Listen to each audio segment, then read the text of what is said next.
সবাই চায় যে আর্থিক উন্নতি। দেখবেন বড় বড় যারা নাকি অর্থনীতিবিদ, প্রত্যেকে টাকা কিভাবে আসবে তার একটি টিপস জানে। তা সবাই চাইবে যে আমার যেন অর্থটি বৃদ্ধি হয় এবং আমার যাতে অর্থ বাড়ে। তো এই অর্থ বৃদ্ধি, অর্থ বাড়ে, এর পিছনে একটি টিপস আছে। সেই টিপসটি আপনাকে ফলো করতে হবে।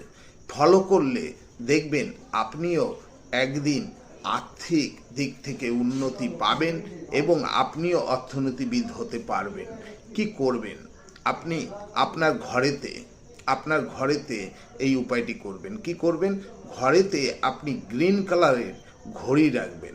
দেখবেন যত পয়সাওয়ালা লোক আছে সবার কাছে গ্রিন কালারের ঘড়ি আছে। আপনিও রাখুন ঘরেতে গ্রিন কালারের ঘড়ি, ব্যবহার করুন গ্রিন কালারের ঘড়ি।